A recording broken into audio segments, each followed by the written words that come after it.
¿Qué tal, audiencia de FETV? Bienvenidos a una edición más de su programa Medicina al Día, y como todas las semanas tenemos invitados especiales y el día de hoy no será la excepción porque nos acompaña la licenciada Denise Abogamen. Ella es nutricionista. Licenciada, ¿qué tal? Bienvenida a las pantallas de FETV. Hola, muchísimas gracias por la invitación. Gracias a usted, licenciada, por acompañarnos y explicarnos un poco acerca de la buena alimentación, de la buena nutrición y también un tema delicado con respecto a la diabetes. Y para entrar en detalles, licenciada, vamos a hablar acerca de un poquito de la importancia. ¿Por qué es importante mantener una buena alimentación? Bueno, yo soy fiel creyente que uno es lo que come. Y realmente muchas condiciones y enfermedades se han asociado a una mala alimentación y a el sedentarismo o al poco ejercicio. Por ejemplo, la diabetes, la presión arterial alta, el colesterol alto, que al final llevan a cosas como infartos.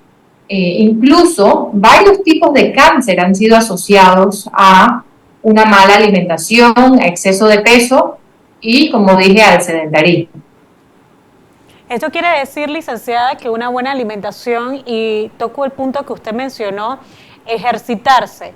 Para mantener una buena alimentación y ver resultados ya en el organismo del ser humano, también va acompañada el ejercicio, o tal vez yo puedo decir, ok, quiero mantener una buena alimentación, pero no quiero hacer nada de ejercicio. ¿Es válido o va en balance y complemento? ¿Cómo sería? Van en complemento. Para tener un estilo de vida saludable hay que incluir las dos cosas, la alimentación y el ejercicio. ¿Cuáles serían esas recomendaciones entonces, licenciada, que usted le hace? Del ejercicio se habla de las guías, por lo menos 150 minutos de ejercicio a la semana. Eso es 3 veces a la semana, 1 hora por lo menos. O si no tenemos el tiempo de hacer 1 hora, 5 veces a la semana, 30 minutos. En el caso de las personas, licenciada, por lo menos a veces es bastante complicado por el estilo de vida o hábito que tiene algún ciudadano. Tal vez vaya a dirigirse a su trabajo muy temprano y no tiene el tiempo de desayunar, o tal vez por ajetreo en el trabajo no tiene tiempo de almorzar, retornan a sus hogares y no sacan ese tiempito para cenar de una manera adecuada. ¿Qué mensaje o cuáles serían esas recomendaciones que usted, como especialista en el tema, podría brindar? Porque tomando en cuenta, como lo había mencionado, el estilo de vida de cada persona es distinto y a veces se nos complica mantener una buena alimentación. Claro, y por eso las citas de nutrición con una nutricionista idónea son tan importantes para poder identificar estos patrones. Mencionaste, por ejemplo, si una persona se levanta muy temprano y no le da tiempo de desayunar en casa, muchas veces digo, bueno, tengan, aunque sea un emparedado listo en la noche, que se puedan llevar la mañana siguiente o prepararlo y llevárselo al trabajo, de pavo, queso, tener unos huevos hervidos en la nevera, que nada más sea sacar los huevos, agarrar una fruta y seguir. Son formas fáciles que uno puede nada más agarrar y salir en el día. También hay algunas, como por ejemplo barras integrales, que no tienen tanto azúcar, que pueden ser parte de un desayuno. Creo que es nada más ir adaptando y buscando alternativas para cada paciente. Sin embargo, si es un paciente o una persona que tiene problemas para la hora del almuerzo, porque se atrasa mucho el almuerzo, si hay ciertos límites de qué tanto se atrasa. Almorzar más temprano, 11:30, 12, puntito, o hacer una merienda a las 11 para no llegar a ese almuerzo con tanta hambre en donde queremos es comernos todo lo que se nos pase por enfrente. y ese tiende a ser un error. Entonces, si hacemos una merienda en la mañana, a media mañana, nos ayuda a llegar a ese almuerzo de pronto con menos hambre. Y con el tema de la cena, muchas veces también recomiendo es intentar hacerlo más temprano, llevar hasta donde se pueda la comida de casa, mejor que estar comiendo fuera de casa, en restaurantes o en fondas, en donde no podemos controlar ni la porción, ni la cantidad de sal, ni de grasa que tiene. No quiere decir que no podemos hacerlo, pero hay que prestar atención si es en la rutina. Y si se tiene que comer fuera de casa por cualquier razón, entonces saber identificar qué son esas cosas o qué son esas mejores opciones. Si se puede conseguir pescado o si de pronto hay una proteína que no esté frita, cuando vamos a pedir la comida que sea agua y no con sodas, jugos, chichas, té fríos. Al momento de los carbohidratos, si es arroz, que tenga frijoles, pero ya que no venga ensalada de papa como acompañante, como un segundo acompañante, es mejor que sea un plato balanceado.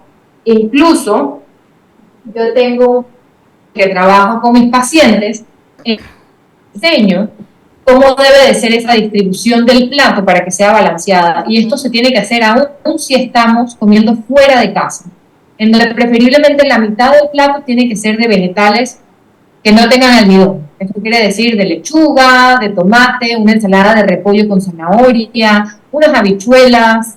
No tiene que ser nada muy complicado. O puede ser vegetales cocidos, como por ejemplo un brócoli hervido. Un cuarto del plato va a ser entonces del carbohidrato, esos alimentos que tienen almidón. Entonces aquí entra la papa, o si queremos ensalada de papa, o si lo que hay es arroz, no sé, queremos el arroz, puede ser con las menestras. Si es yuca hervida, preferimos siempre que sea yuca hervida a que sea frita, lo mismo con el plátano. Se puede consumir en su porción, hasta si tenemos la opción de que sea al horno, asado, hervido, es mucho mejor que frito. Y el otro cuarto del plato, que casi siempre hablamos de la palma de la mano, sería de la proteína, pescado, pollo, carne, cerdo, prefiriendo siempre las opciones magras, o sea que no tienen tanta grasa. Si es una carne, un lomo, por ejemplo, tiene menos grasa que una chuleta, o un pescado o un pollo, si se puede, pechuga, como opción. Esta medida que usted ha enseñado de manera bastante dinámica a través de este plato, ¿podría aplicar para todos, licenciada? ¿O ya cada persona requiere una alimentación distinta tomando en cuenta algún tipo de complicación o enfermedad que pueda tener? ¿Cómo sería en este caso? Realmente, o sea, este plato tiende a ser muy visual y es una forma en donde uno puede hablar de manera general para casi toda la población. Obviamente mujeres sedentarias, de pronto ese cuadrito del plato se hace un poquito más chiquito, si es una persona, un hombre, atleta, se necesita un poco más, y ahí es donde hay que individualizar a cada persona con sus propias recomendaciones, pero eso es un buen punto de partida. Igual, si ya hay enfermedades o condiciones, hay que ir un poquito más allá y dar esas recomendaciones especiales para cada una de esas personas. Si la persona tiene la presión alta, entonces, bueno, cuando estamos preparando los alimentos, no agregarle tanta sal, cubitos, sazonadores, y reemplazarlos por especias, picante, que son cosas que dan mucho sabor sin necesidad de utilizar la sal. Entonces ya esas recomendaciones específicas van de acuerdo a la condición o a cada persona.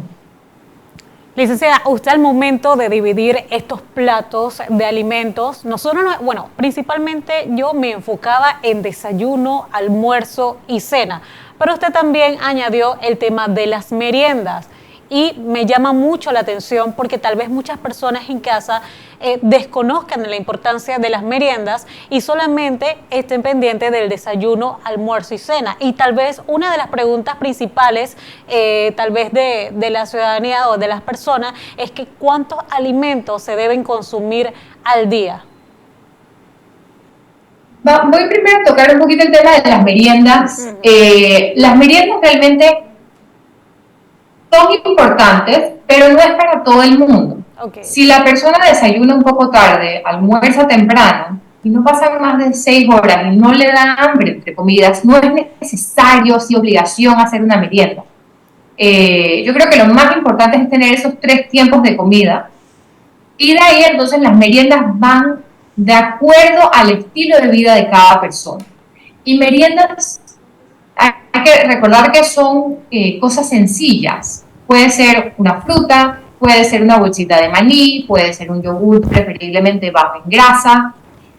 No tiene que ser nada muy complicado ni elaborado para una merienda. Incluso esas meriendas que tienen yogur, almendras, frutas en un vaso muy grande, probablemente sean muchas calorías para una persona. Entonces, hay que ir como individualizando realmente. Ahora bien, licenciada, también el tema del consumo del agua. Muchas personas tienden a consumir otro tipo de bebidas al momento de alimentarse y dejar a un lado el agua, sin conocer o desconocer la importancia que tiene este vital líquido.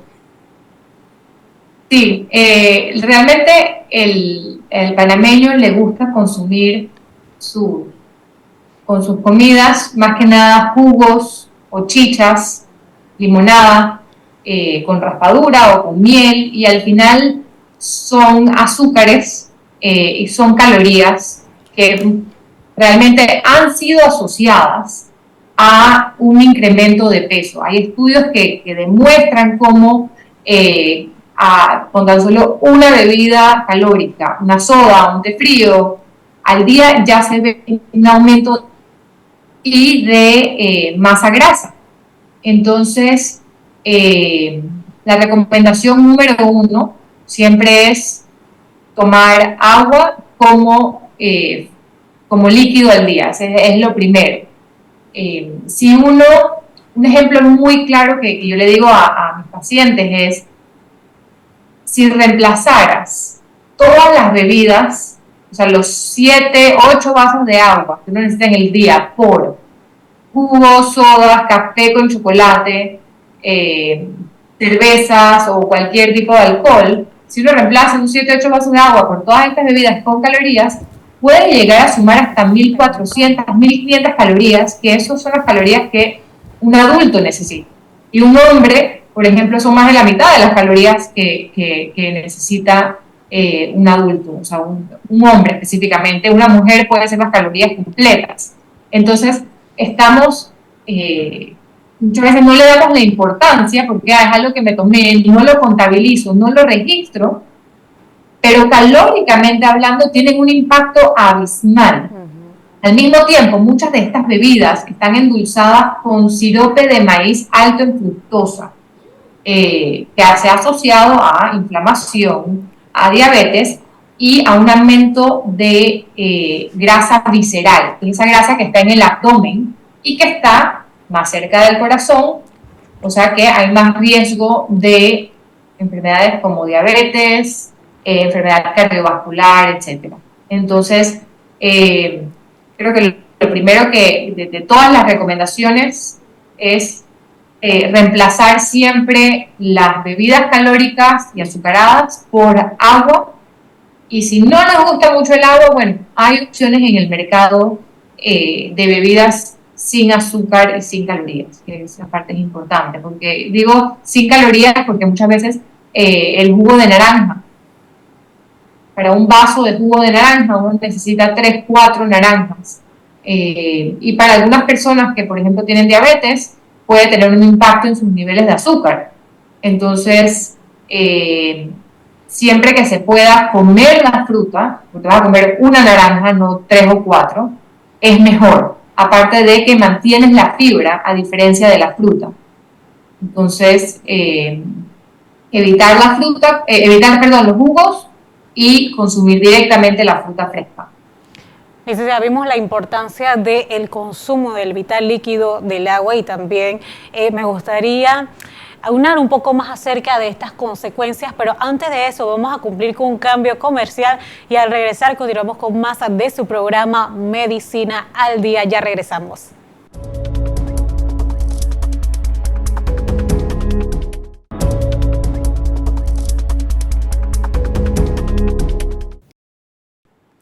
Continuamos con más de su programa Medicina al Día, reiterando la compañía de la licenciada Denise Abounamé. Ella es nutricionista. Licenciada, antes de ir a un cambio comercial, hablamos acerca de la importancia del consumo del vital líquido, del agua y esas posibles consecuencias que las podría repercutir a las personas de no consumir constantemente y debidamente el agua. Pero ahora bien, también nos gustaría conversar acerca de esas consecuencias de tener una mala alimentación y si no se va también al médico de manera rápida.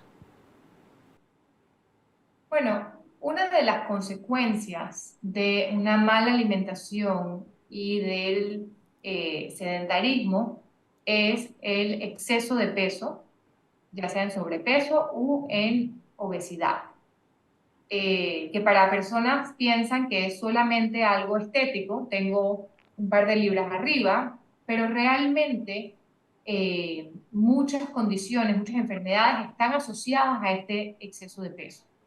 Entonces, eh, muchas de estas enfermedades como la diabetes, como la presión arterial alta y como los niveles de colesterol alto, son enfermedades silenciosas, donde muchas veces no nos damos cuenta de que las tenemos hasta que acudimos a un médico y se nos hace las pruebas necesarias para poder diagnosticar.